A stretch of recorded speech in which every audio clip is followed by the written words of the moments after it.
Hello बच्चों, let's read the question. यहाँ पर आपको एक पैराग्राफ दिया गया है, तो सबसे पहले हम उसको पढ़ लेते हैं। Here it is given like Le Chatelier principal.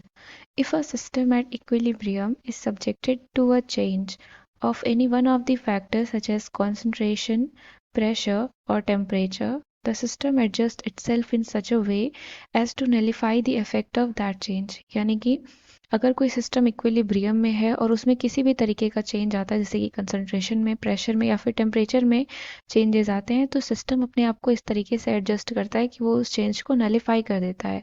तो दिया गया है आपको चेंज ऑफ प्रेशर।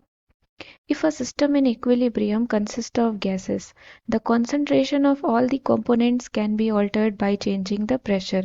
यानी कि अगर कोई सिस्टम इक्विलिब्रियम में है और गैसेस उसमें है, तो जो कंसंट्रेशन होगा कंपोनेंट्स का, उसको हम प्रेशर को चेंज करके उसको अल्टर कर सकते हैं, यानी कि उसके कंसंट्रेशन को अल्टर कर सकते हैं by changing the pressure. And to increase the pressure on the system, the volume has to be decreased proportionally. तो यहाँ पर प्रेशर बढ़ाने के लिए, यानी कि अगर हमें सिस्टम पे प्रेशर बढ़ाना है, तो वॉल्यूम को उसी प्रोपोर्शनैलिटी में डिक्रीज करना होगा। The total number of mole per unit volume will now be more and the equilibrium will shift in the direction in which there is decrease in number of moles. तो अब क्या हो जाएगा, क्योंकि हम यहाँ पर क्या कर रहे हैं, वॉल्यूम को क्या कर रहे हैं, यहाँ पर प्रेशर को यहाँ पर इंक्रीज कर रहे हैं, तो वॉल्यूम डिक्रीज हो रहा है। तो जो total number of mole per unit volume होता है वो अब इंक्रीज हो जा रहा है, और इक्विलिब्रियम हमारा उस डायरेक्शन में शिफ्ट करेगा जहाँ पर नंबर ऑफ मोल्स में डिक्रीजमेंट होगी, यानी कि ऐसे डायरेक्शन की तरफ जहाँ पर प्रेशर में डिक्रीजमेंट होगी। देन है effect of pressure on melting point. Melting point में प्रेशर का क्या इफेक्ट है? तो दो तरीके के सॉलिड होते हैं। Solid whose volume decreases on melting, ऐसे सॉलिड जिनका वॉल्यूम डिक्रीज करे मेल्ट करने पर, जैसे कि diamond, carborundum, magnesium nitride and quartz. तो सॉलिड जो हायर वॉल्यूम पे हैं वो चले जा रहे हैं लिक्विड पर लोअर वॉल्यूम में, तो ये प्रोसेस क्या हो रहा है, ये मेल्टिंग का प्रोसेस है, और ये प्रोसेस आपका हो रहा है हाई प्रेशर पे। तो इसकी वजह से मेल्टिंग पॉइंट क्या हो जा रहा है, कम हो जा रहा है। अब सेकंड है solid whose volume increases on melting. ऐसे सॉलिड जिनका वॉल्यूम मेल्ट करने पर बढ़ जाता है, यानी कि जब वो लिक्विड फॉर्म में चले जाते हैं तो उनका हायर वॉल्यूम हो जाता है। तो उस केस में जो प्रोसेस होता है वो मेल्टिंग का, वो डिफिकल्ट हो जाता है हाई प्रेशर पे। दस मेल्टिंग पॉइंट बिकम्स हाई। तो मेल्टिंग पॉइंट यहाँ पर क्या हो जाती है, हाई हो जाती है। Solubility of substances. When solid substances are dissolved in water, जब सॉलिड सब्सटेंसेस को वाटर में डिसॉल्व किया जाता है, इधर हीट इज इवॉल्व्ड और हीट इज एब्सॉर्ब्ड। या तो हीट इवॉल्व होती है तो एक्सोथर्मिक रिएक्शन होता है, या तो हीट एब्सॉर्ब होती है तो एंडोथर्मिक रिएक्शन होता है। In such cases solubility increases with increase in temperature. तो ऐसे केसेस में सॉलिबिलिटी इंक्रीज करती है टेम्परेचर के इंक्रीज करने के साथ। कंसिडर करते हैं हम KOH का केस। जब उसको डिसॉल्व किया जा रहा है तो हीट इवॉल्व हो रही है, और जब हीट इवॉल्व हो रही है तो मीन्स एक्सोथर्मिक रिएक्शन वहाँ हो रही है। तो ऐसे केसेस में क्या हो रहा है, solubility decreases with increase in temperature. Temperature बढ़ाने पर सॉलिबिलिटी क्या हो रही है, घट जा रही है। Now solubility of gases in liquid. When a gas dissolve in liquid, जब कोई गैस हमारे लिक्विड में डिसॉल्व होता है तो वहाँ पर क्या होता है, डिक्रीज इन वॉल्यूम, वॉल्यूम में डिक्रीजमेंट आती है। Thus increase of pressure will favor the dissolution of gas in liquid। तो अगर हम यहाँ पर क्या करेंगे, प्रेशर बढ़ा देंगे, तो यहाँ पर क्या होगा, गैस का डिसोल्यूशन लिक्विड में ज़्यादा हो जाएगा। Now come to the question, and the question says that a gas X when dissolved in water, heat is evolved, the solubility of X will increase। तो यहाँ पर आपसे पूछा गया है कि कोई गैस X है जो कि क्या हो रहा है, वाटर में डिसॉल्व हो रहा है, तो एक्स की सॉल्युबिलिटी इंक्रीज कब करेगी। तो यहाँ पर आपको सबसे पहले हम यहाँ पर की कॉन्सेप्ट मेंशन करेंगे। So here the key concept is, तो ले चैटलियर प्रिंसिपल के अकॉर्डिंग क्या होता है, according to Le Chatelier principal,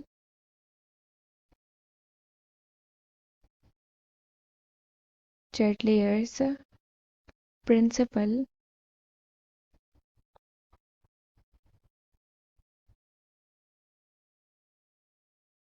when the reaction is exothermic, when the reaction is exothermic, यानी कि जब हीट इवॉल्व हो रही हो तो क्या होता है, एक्सोथर्मिक के केस में solubility decreases with increase in pressure. solubility decreases with increase in pressure। Pressure बढ़ाने पर solubility क्या होती है, डिक्रीज करती है। तो यहाँ पर एक कोई गैस एक्स है जो वाटर में डिजोल्व हो रहा है और हीट इवॉल्व हो रही है। तो अकॉर्डिंग टू द क्वेश्चन, तो कोई गैस एक्स है हमारा ये, और ये क्या हो रहा है, वाटर में डिजोल्व हो रहा है। इक्विलिब्रियम कंडीशन है, तो हमारा क्या फॉर्म होगा, कोई प्रोडक्ट बनेगा तो वो एक्वस स्टेट में रहेगा, और आपको बोला है कि हीट इवॉल्व हो रही है। और जब हीट इवॉल्व हो रही है तो इसका मतलब क्या होगा, ये रिएक्शन क्या होगी, हमारी एक्सोथर्मिक रिएक्शन होगी। This is exothermic reaction. Exothermic reaction, और एक्सोथर्मिक रिएक्शन में हमारा डेल्टा एच जो होता है वो क्या होता है, नेगेटिव होता है। Delta H is negative. अब ले चैटलियर प्रिंसिपल के according, so now according to Le Chatelier principal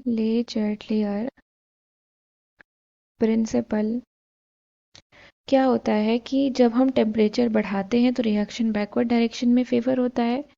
first, if we increase the temperature,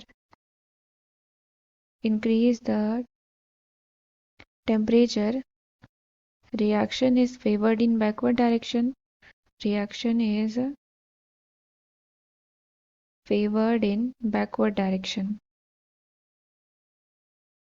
यानी कि रिएक्टेंट की तरफ बैकवर्ड डायरेक्शन।